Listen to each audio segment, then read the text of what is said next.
24 বছর। আমরা যখন প্রাইমারি পাস করে হাই স্কুলে উঠলাম তখন কি আমাদের কাছে হাই স্কুলে পড়াটা কঠিন লেগেছিল না সহজ লেগেছিল? এখন কেমন লাগে? সহজ লাগে। তাহলে সহজ কখন লাগে? যখন আমি পারি। আর যখন আমি স্কুলে ভর্তি হয়েছিলাম, যখন আদর করে বাবা মা আমাকে খোকন খোকন ডাকপাড়ি কবিতা পড়িয়েছিল, তখন কি আমার কাছে মনে হয়েছিল আমাকে ফার্স্ট হতে হবে, আমাকে একটা চাকরি পেতে হবে, আমাকে জব করতে হবে, এরকম মনে হয়েছিল? মনে হয় নাই। তখন কি করেছি? আমি খুব স্বতঃস্ফূর্তভাবে শিখেছি। কিসের জন্য? একটা হাততালি পাবার জন্য। এবং সেই হাততালিটা পাবার যে বিষয়টা ছিল সেটা কি ছিল? আনন্দের ছিল। সেই আনন্দের শিক্ষাটা কি ছিল? মনে গেঁথে ছিল। আজও কিন্তু ভুলি নেই। ভুলি? ছোটবেলায় যে কবিতা শিখেছি সেই কবিতা কিন্তু আজও পারি। বড় হয়ে যখন নাটোরের বনলতা সেন, নাকি কবিতার নাম কি? বনলতা সেন। ওটা যখন পড়তে গেছি তখন কি মনে হয়েছে? যেমন পাশে যে আছে তাকে কি করতে হবে? টপকে আমাকে ভালো রেজাল্ট করতে হবে, ভালো হতে হবে। এবং যখন এই প্রতিযোগিতা মনে হয়েছে তখন কি হয়েছে? তখন আমি কিন্তু সব ভুলে গেছি। আজকে এখন এখানে আমরা যারা আছি, আমি সহ, যদি বলা হয় ইন্টারমিডিয়েটে আমরা যে কত চমৎকার কবিতা পড়েছি তার যদি 8 লাইন কাউকে বলতে বলা হয়, পারবে? কেউই পারবে না। কারণ হচ্ছে আমার কাছে তখন শেখাটা ছিল শুধুই প্রয়োজন। আর আমি ছোটবেলায় যখন পড়েছি তখন সেটা ছিল বিনোদন। মানে বিসিএসটাও তো আমাদের বিনোদন হওয়া উচিত। আমার যে বিসিএস পাইতে হবে নট লাইক, তাই না? আজকে এই মুহূর্তে যদি পরীক্ষা হয়, আমরা এখানে যারা আছি সত্যি করে বলছি, অনেস্টলি বলছি, তাহলে আমরা কিন্তু 60 মার্কস পাবো। কারণ আমাদের শিক্ষা জীবনে সেরকম একটা প্রস্তুতি ছিল, ঠিক না? বিসিএস তো নিশ্চয়ই আমার সেই শিক্ষা জীবনে বাইরের কিছু আসবে না। বাইরের কিছু আসবে? শুধু কি করা, এটাকে ঘোষণা যে একটু ঠিক করে দেবে, তাহলে 60 মার্কস পাবো। আর 60 মার্কস যদি পাই তাহলে আমি বৈতরণী পার হতে পারবো না। প্রতিযোগিতা কখনোই কোনো কালে কোনো সময় সহজ ছিল না। ছিল? আমাদের যাদের পরিবারে ক্যাডার অফিসার আছে অথবা সরকারি চাকরি করেন অথবা বিজনেস করেন, আমরা প্রত্যেকেই জানি প্রতিযোগিতা কঠিন, বিজনেস কঠিন, ঠিক কিনা? এমন কি ঘটনা হয়েছে রাতারাতি কেউ একদম অনেক কোটিপতি হয়ে গেছে? বিরাটের ভয়। কয়টা? 100 জনের সর্বোচ্চ 2টো, 3টা, 4টা, 5টা। আর বাকি 95 জন মানুষ আমরা কি করি? হাড় ভাঙা কঠোর পরিশ্রম করি, তারপরে কি করি? সফলতার স্বর্ণশিখরে পৌঁছে যাই। পৃথিবীতে 18,000 মানুষের সৃষ্টি হয়েছে, তার মধ্যে জীব আছে, যাদের দেহে জীবন আছে তাদেরকে জীব বলা হয়। এই জীবের মধ্যে আমার মনে হয় না যে কেউ প্রতিকূলতা, প্রতিযোগিতা ছাড়া, পরিশ্রম ছাড়া বেঁচে আছে। কোনো প্রাণী নেই যার প্রতিকূলতা নেই। তাহলে এই কথাগুলো বলার অর্থ হচ্ছে আমরা মানুষ, আমাদের জীবনে প্রতিকূলতা থাকবে, প্রতিযোগিতা থাকবে। আমাকে কি করতে হবে? হতাশা বাদ দিয়ে পথ চলতে হবে। তাহলে বিসিএস যদি দিতে যাই তাহলে আমাকে প্রথম কাজ করতে হবে কি? হতাশা বাদ দিতে হবে। আমার কি হবে?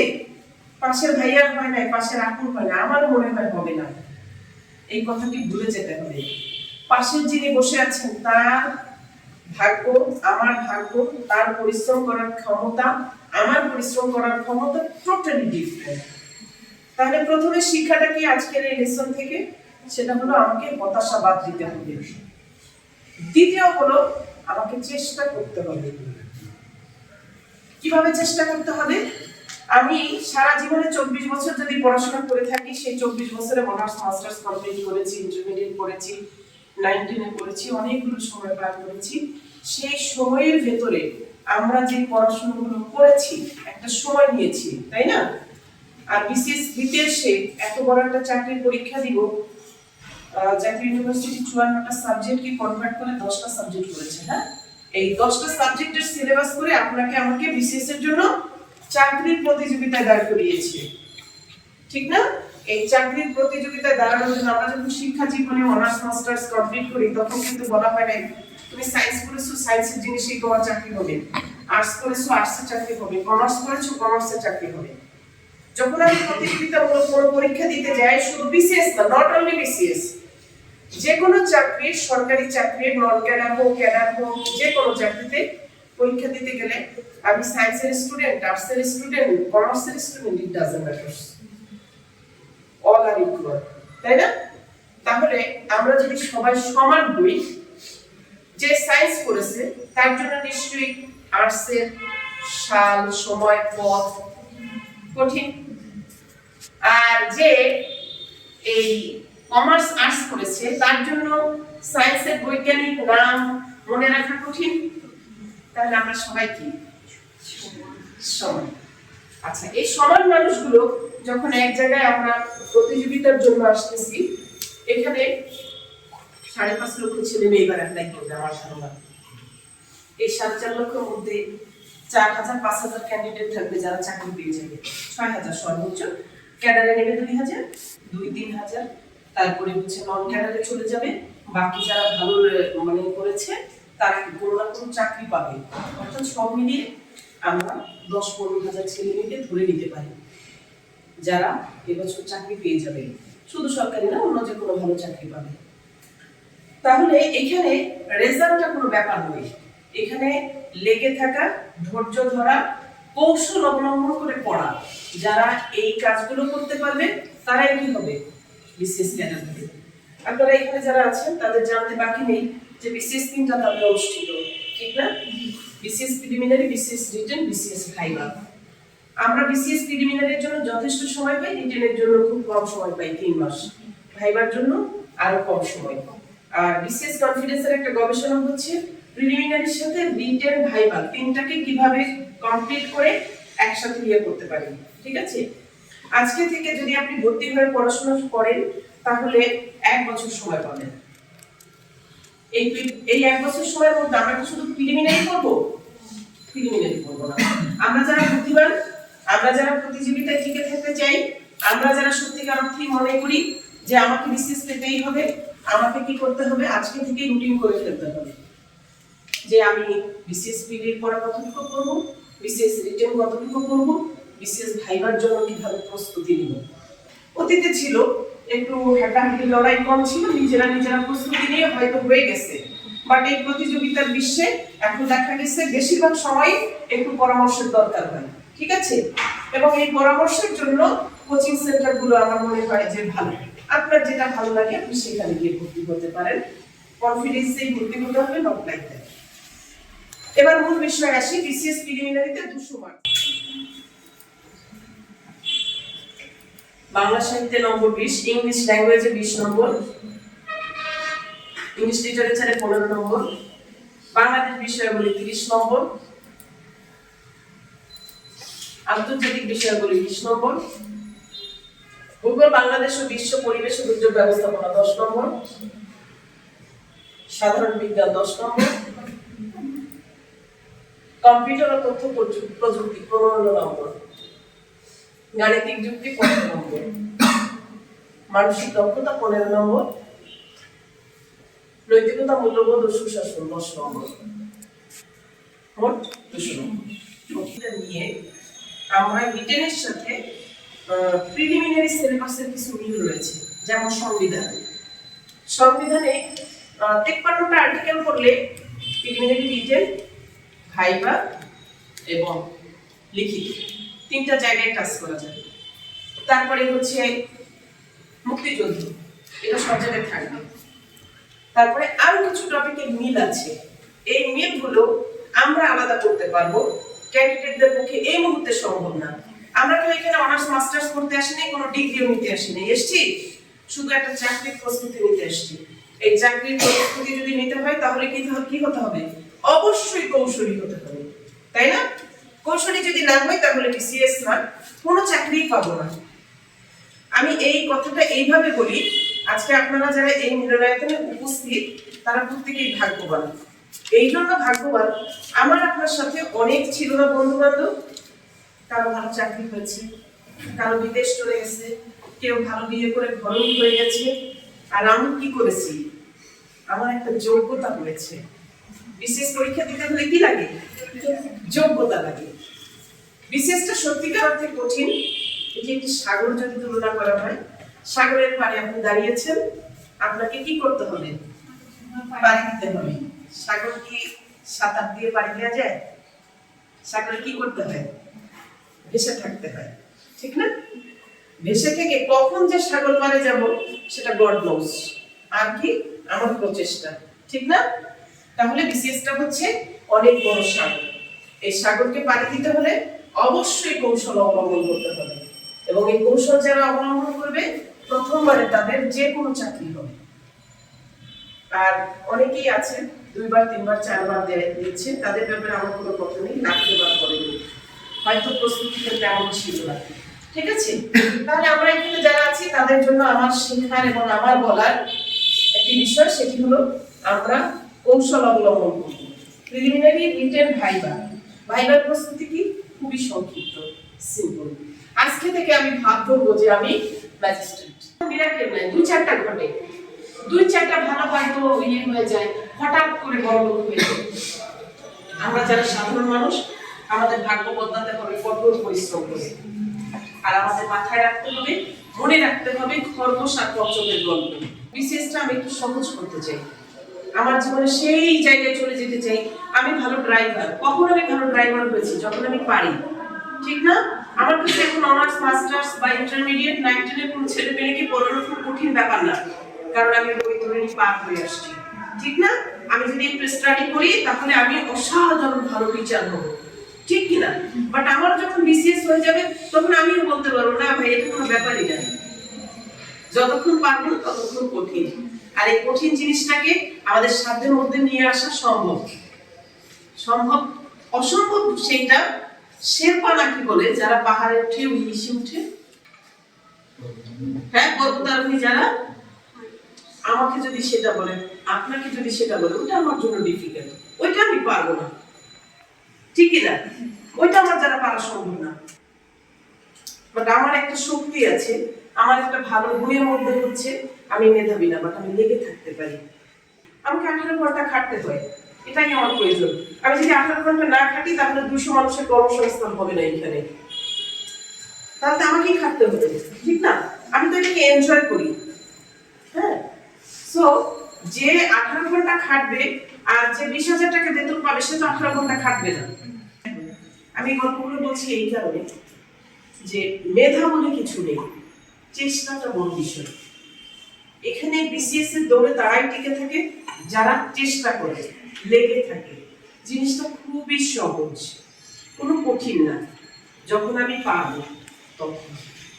এবং আমি টেকনিক ইউজ করে বলবো, আজকে থেকে এই সেমিনার থেকে এই নিবন্ধকে গিয়ে আমি যে কাজটা করবো সেটা হচ্ছে বিসিএস এর সিলেবাসের আদ্যপান্ত জানবো। আমি মিনিমাম অনেকবার পড়ার চেষ্টা করব, সিলেবাসটা কি, কোথা থেকে আসছে। আমি যদি এটা খুব সুন্দর করে দেখি, স্টাডি করি। ওয়ান্স আপন এ টাইম একটা সময় ছিল যখন আমার আপনার নোটের জন্য বন্ধুকে অনেক রিকোয়েস্ট করতে হতো। আজকে কি সেই সময়? আমি ইউটিউবে সার্চ দিলে অনেক কিছু পেয়ে যাব। তাহলে আমার হাতের মধ্যে চলে আসছে, আমি প্রযুক্তিটাকে ওই কাজে লাগাবো। ওকে, আমি এটা করব। করার পরে আমি খুঁজে নিব যে আমার ফেভারিট টপিক, ফেভারিট জিনিস আমার সিলেবাসে কি আছে, আমার জানা কি আছে। অবশ্যই আমার জানা আছে, আর যদি জানা না থাকতো তাহলে আমি বলতাম না। এখন যদি পরীক্ষা হয় আপনি 60 পাবেন। আপনি কোচিং এ আসছেন শুধুমাত্র আর 60 নম্বর পাওয়ার জন্য, 60 নাম্বার পাওয়ার জন্য। সেই 60 নাম্বার পাওয়ার জন্য ক্লাস করতে হবে, পরীক্ষা দিতে হবে, কোচিং এর একটু ডিরেকশন শুনতে হবে, তাহলেই ওভারকাম করা যাবে। জটিল কিছু মনে হচ্ছে? জটিল কিছু না। বিসিএস কনফিডেন্স কয়েকটা ধাপে স্টুডেন্টদের সাথে কাজ করে। সেটা হচ্ছে পরীক্ষা ক্লাসের মতো চলবে। 120টা ক্লাস দেখ বা যাই ক্লাস দেখ, 120টা ক্লাস থেকে আমরা টার্গেট করি 1 নম্বর করে পাবো। পেতেও পারি, নাও পেতে পারি। কনফিডেন্সের কাজ আপনাকে প্রশ্ন পড়ে পাইয়ে দেয়া না, কনফিডেন্সের কাজ আপনাকে প্যাটার্ন ধরিয়ে দেয়া। আপনি যেন পরীক্ষায় উত্তর করে আসতে পারেন। তাহলে 120টা ক্লাস হবে। 120টা ক্লাস আপনি করবেন 1 মাস করে, বাসায় গিয়ে 2 ঘন্টা করে ওর উপরে স্টাডি করবেন, ক্লাস যেটা বলে। নাম্বার 2, আমাদের অ্যাসাইনমেন্ট নামে কিছু কাজ থাকে। আমরা 10টা সাবজেক্ট, 11টা সাবজেক্ট বা 12টা সাবজেক্ট যার সাথে যখন যেই সময় পাই সেই সময়গুলোতে আমরা অ্যাসাইনমেন্ট ওয়ার্ক করি। অর্থাৎ যেমন আমরা নবম দশম শ্রেণী, আমরা সাধারণত বোর্ড বইগুলো পড়াই। নবম দশম শ্রেণীর সাধারণ বিজ্ঞান বইটা আমরা সুন্দর করে পড়তে বলি। প্রথমে আমরা বইটাকে খুব সুন্দর করে পড়তে বলি, দ্বিতীয়বার পড়ে আন্ডারলাইন করতে বলি, তৃতীয়বার পড়ে আন্ডারলাইনকৃত অংশ থেকে আপনার যে গুরুত্বপূর্ণ মনে হয় সেই গুরুত্বপূর্ণ অংশটুকু খাতায় লিখতে বলি। এইভাবে আমরা কুইজ সিস্টেমে 300 প্রশ্ন তৈরি করতে বলি আর টিকা আকারে 50টা বের করে ফেলতে বলি। বলছিলাম না যে রিটেনের ব্যাপারটা থাকে, সেই রিটেনের 50টা কোশ্চেন থেকে টিকা চলে আসবে। এগুলো আমরা এই কারণে করাই, এইভাবে যদি কোনো ছেলে মেয়ে 15টা সাবজেক্ট পড়ে, এগুলো অ্যাসাইনমেন্ট ওয়ার্ক, হ্যাঁ, এইভাবে 15টা সাবজেক্ট করলে 300 করে প্রশ্ন যদি তার কাছে তৈরি হয়, তাহলে 11টা সাবজেক্টে অনেকগুলো প্রশ্ন তৈরি হবে। ঠিক আছে? এই গাইড, বই অথবা যাই বলি না কেন, নিজের তৈরিকৃত নোট, এটার সাথে কারো মিল হবে না। হবে? তাহলে কি বললাম, এটা তৈরি করে আমাদের কাছে জমা দিতে হবে। আমাদের প্রিভিয়াস ক্যাডার যারা, অর্থাৎ রিসেন্ট ক্যাডারদেরকে আমরা চুজ করি। যেমন 41-এ যে ভাইয়া আপুরা ক্যাডার হয়েছে, ওদের ভেতর থেকে 40 জন আমার সাথে কাজ করছে। হয় না, অনেকগুলো ব্যাচের সাথে ভালোবাসা হয়ে যায়। এরকম ভালোবাসার কিছু মানুষ প্রত্যেক ব্যাচে থাকে, যারা নিবেদিতভাবে কাজ করতে চায়। যে ম্যাডাম বসে আছি, পুলিশ ভেরিফিকেশন নাই, মেডিকেল হয়নি, কি করবো এখন? আয়, চলে আয়, রিসার্চ ওয়ার্ক কর, বই বের হবে, বই বের কর, এগুলা দেখ ছেলে মেয়েদের, ভালো সাজেশন দিতে পারবে না? তাহলে এই গাইডের চেয়ে আর কোনো গাইড কি আমরা বাজার থেকে কিনতে হবে? তাহলে এই গাইডটা ছেলে মেয়েদের কাছে থাকবে। আর 50টা টিকা আকারে লিখতে হবে, ছোট ছোট করে, 8-10 লাইনে। এটা রিটেনের কাজ দিবে এবং ভাইবার কাজ দিবে। ঠিক আছে? এইভাবে করে প্রস্তুতি নিতে হয়। তাহলে অ্যাসাইনমেন্ট ওয়ার্কের কথা গেল, এরকম 12টা করে কাজ করবে। আর আরেকটা কাজ যেটা, সেটা হচ্ছে পুরো সিলেবাসটাকে 16টা অংশে ভাগ করা হয়। এটাকে বলা হয় সিলভার ডে এক্সাম। ঠিক আছে? পুরো সিলেবাসটাকে 16টা ভাগ করে এক একটা অংশ করতে দেয়া হবে। এটা ক্লাস এবং পরীক্ষার বাইরে, অ্যাসাইনমেন্ট ওয়ার্কের বাইরে। বাসায় করতে হবে, হয়তো 1 মাস সময় দিবে, কম হতে পারে, বেশি হতে পারে, যে যখন ভর্তি হবে সেইভাবে। ঠিক আছে? তাহলে এটা যখন আমাদেরকে দেয়া হবে, আমরা বাসায় ওইটা পড়ে 200 নম্বরের করে পরীক্ষা দিব। এইভাবে যদি আমরা 16টা এক্সাম দেই, 16 দ্বিগুণে 32, তাহলে কত? 3200 প্রশ্ন হচ্ছে। এইখানে 11টা সাবজেক্টে অনেকগুলো লেখা হচ্ছে। তার মানে এরপরে মডেল টেস্ট হবে, প্রি মডেল টেস্ট হবে, তারপরে উইকলি টেস্ট হবে, অনেকগুলো পরীক্ষা আছে, যেভাবে পুরো বছরের সিলেবাসটা এক গ্লান্স শেষ করা যায়। ঠিক আছে? এইভাবে যদি আমরা পড়ি, আমাদের পরীক্ষার আগে আমাদের কাছে একটা গাইড থাকবে, যেখানে আমরা 10,000 প্রশ্ন ফটো পেয়ে যাবো। সেখানে কি থাকে? রিসেন্ট জিনিসগুলো থাকে। আচ্ছা, আজকে যেটা রিসেন্ট, 4 মাস পরে কি সেটা রিসেন্ট হয়? তাহলে পরীক্ষার আগে ওই রিসেন্ট কি আর রিসেন্ট থাকলো?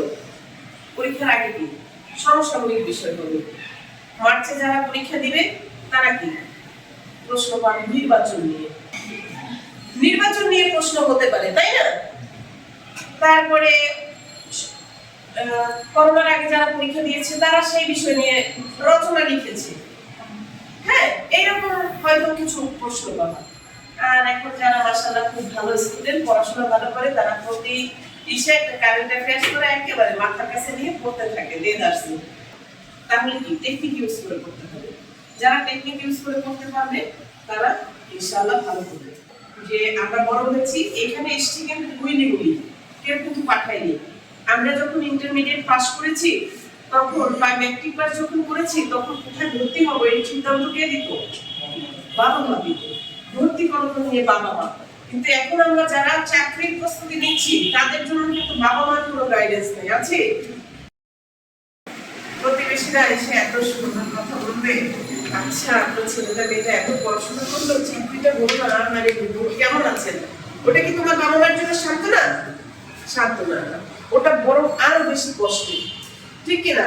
ওই কষ্টগুলো থেকে হতাশা আসে, আর হতাশা আসলে কি হবে? মানুষ ব্যর্থ হবে। ব্যর্থ মানুষ কোনদিন সফল হতে পারবে? ব্যর্থ মানুষ সফল হতে পারবে না। এখন থেকে একটা জিনিস মনে করতে হবে, যেই জিনিসটা করি সেটাই বোধহয় এখনই আমার কাজ। ভাবের পড়া করবো না, লাভের পড়া করবো। এবং লাভের পড়া করতে যদি চাই, এতক্ষণ যা বললাম আমি জানি না আমি বুঝাইতে পেরেছি কিনা, আমি বুঝাইতে পেরেছি? তাহলে ভাবের পড়া না করে লাভের পড়া করবো। তাহলে লাভের পড়া কিভাবে হবে সেটা তুমি বুঝো। তুমি আজকে থেকে 3 ঘন্টা পড়াশোনা করো। তুমি কনফিডেন্সে ভর্তি করে কনফিডেন্সে ক্লাস করো, কনফিডেন্সে যদি ভর্তি না করো যে কোনো কোচিং এ তুমি ভর্তি হতে পারো। বাজারে সকল প্রতিষ্ঠানে যিনি বিজনেস করে, আমি তো বিজনেসম্যান, তাই না? আমি বিজনেস করতে এসেছি। এই বিজনেস করতে এসে আমার অনেক স্টাডি হয়েছে, আমি কি করে ভালো করব, সেই জায়গা থেকে বলছি আমি ভালো। এখন তোমার কাছে যদি মনে হয় অন্য কোচিং ভালো, তুমি অন্য কোচিং এ ভর্তি হও, সে তার মতো করে চেষ্টা করবে ভালো করার জন্য। তো সেই চেষ্টা থেকে তুমি যে জিনিসগুলো তুলে নিয়ে আসো।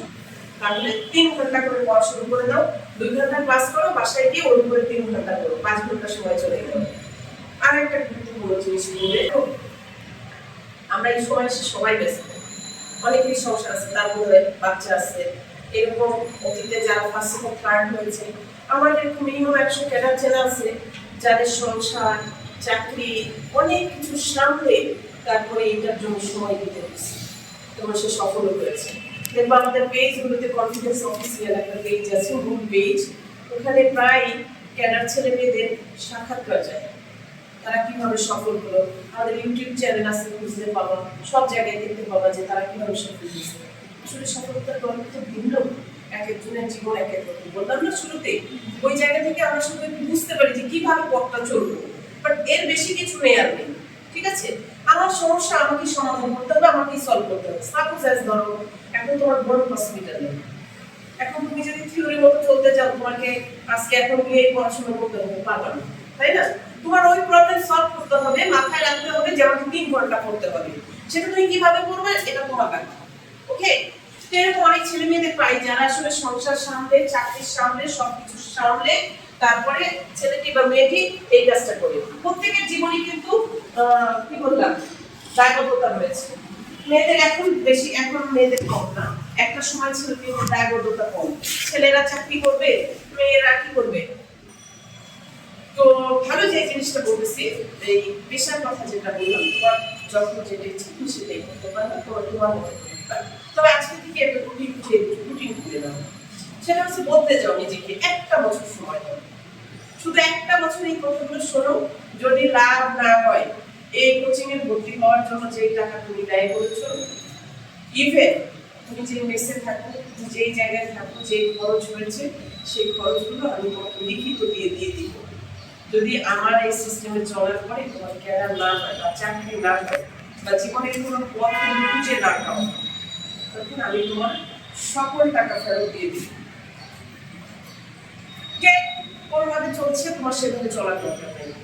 তুমি 11টার মধ্যে ঘুমাতে চলে যাবে, সকাল 5টায় উঠে যে যেই ধর্মের আছে সে সেই ধর্মীয় কাজ সম্পূর্ণ করে 9টা পর্যন্ত তুমি পড়বে। এরপরে তুমি তাধুন করে ঘুরে বেড়াবে, বন্ধুর কাছে যাও, কোচিং এ যাও। কোচিং একটা ফালতু কাজ, বুঝছো?